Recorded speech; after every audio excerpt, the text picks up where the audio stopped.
Hey guys, I'm Rahul Chaturvedi. Today I'm going to teach you future perfect tense. You know what is future perfect tense? Let's see rule of identification. Rule of identification means पहचानने का नियम. Future perfect tense. If we get चुकेगा, चुकेगी, चुकेंगे, etc. with the verb at the last part of Hindi sentence, we understand that this is the sentence of future perfect tense. If we get, अगर हम लोग पाते हैं, क्या पाते हैं? चुकेगा, चुकेगी, चुकेंगे, etc. इत्यादि with the verb, क्रिया के साथ. किसके साथ? क्रिया के साथ. At the last part of Hindi sentence, Hindi वाक्य के अंत में, we understand that, हम लोग समझते हैं कि this is the sentence, यही वो वाक्य है of future in perfect tense, future perfect tense का. Now at first we will see affirmative sentence. Affirmative means स्वीकारात्मक. तो सबसे पहले हम लोग देखेंगे affirmative sentence यानी स्वीकारात्मक वाक्य. Formula will be subject shall और will, either of two.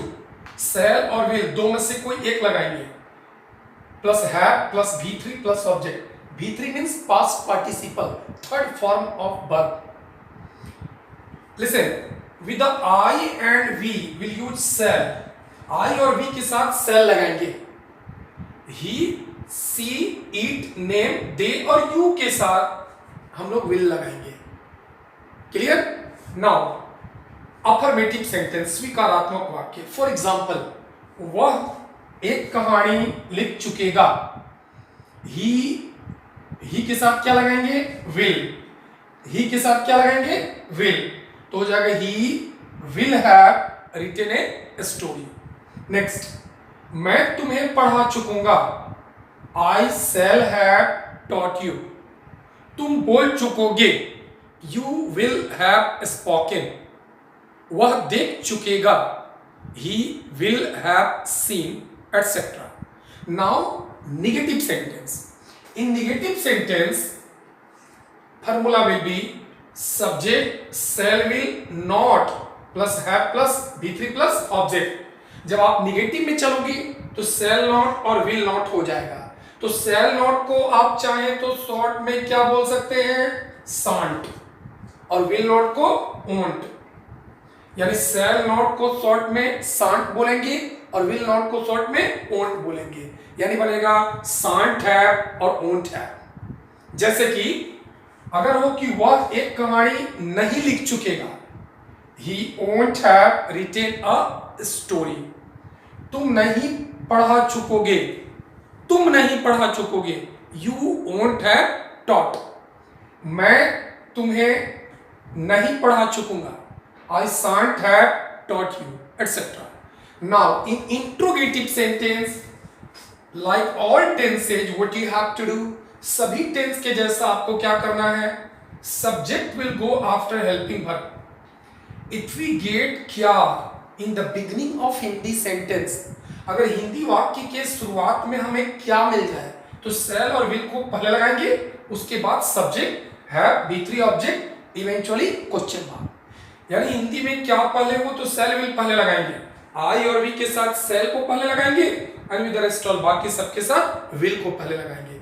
जैसे क्या वह एक कहानी लिख चुकेगा. अब वह के साथ क्या पहले है तो किसको पहले लगाएंगे? विल को. बनेगा will he have written a story question mark. क्या मैं तुम्हें पढ़ा चुकूंगा?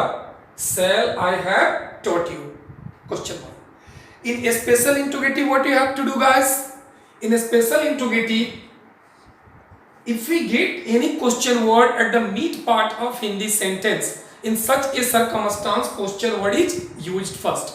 अगर कोई भी क्वेश्चन वर्ड हिंदी वाक्य के बीच में हो तो ऐसी परिस्थिति में पहले क्वेश्चन वर्ड का यूज किया जाएगा. जैसे कहाँ बीच में हो तो वेयर को पहले, कैसे बीच में हो तो हाउ को पहले, कब बीच में हो तो व्हेन को पहले, कितना देर बीच में हो तो हाउ लॉन्ग को पहले, कितनी बार बीच में हो तो हाउ ऑफन को पहले, जैसे एग्जांपल है कि वह एक कहानी कैसे लिख चुकेगा।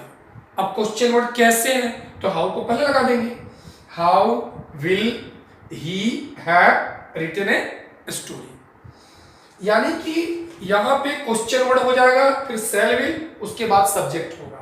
अगर वो मैं तुम्हें क्या पढ़ा चुकूंगा, अब क्या बीच में है तो वर्ड को पहले लगाएंगे, बनेगा word shall I have taught you question mark. But in this tense we get a different kind of sentence.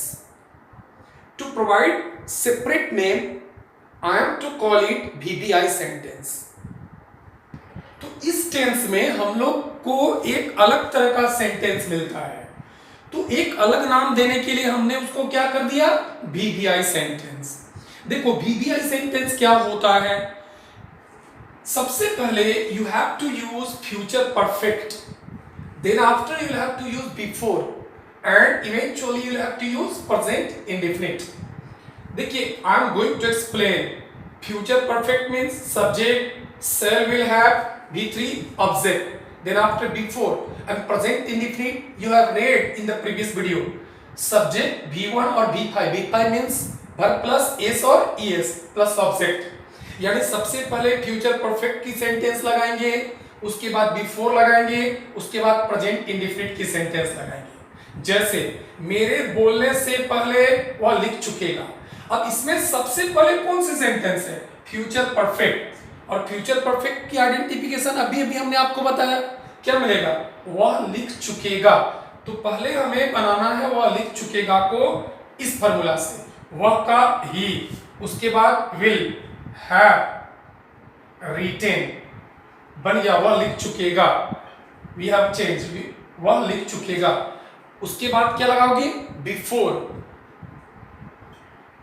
Before, देखिए वह लिख चुकेगा, बन गया he will have written. Before यानी से पहले, बिफोर मीन्स से पहले। तो व्हाट रिमेन, बचा क्या, मेरे बोलने।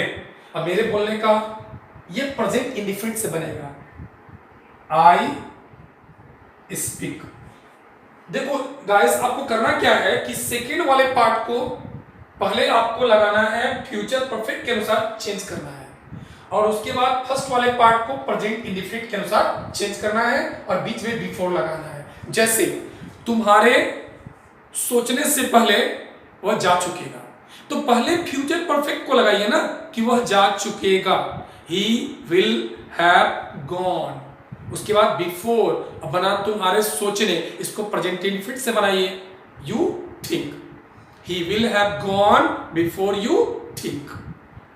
अगर वो मेरे स्टेशन पहुंचने से पहले ट्रेन आ चुकेगी, तो पहले आप किसको बनाओगे, या सेकेंड वाले पार्ट को बनाओगे, किसको बनाओगे, सेकेंड वाले पार्ट को, ट्रेन आ चुकेगी, the train will have arrived. अब फर्स्ट वाले पार्ट को बनाओगे, मेरे स्टेशन पहुंचने से पहले, before I reach the station, the train will have arrived before I reached the station. Before I reach, V1 लगेगा, sorry, before I reach the station. Okay, यानी पहले आपको सेकेंड वाले पार्ट को बनाना है फ्यूचर परफेक्ट से, उसके बाद आपको फर्स्ट पार्ट को लगाना है प्रेजेंट इंडेफिनिट से। Okay guys, I hope you are understanding future perfect tense.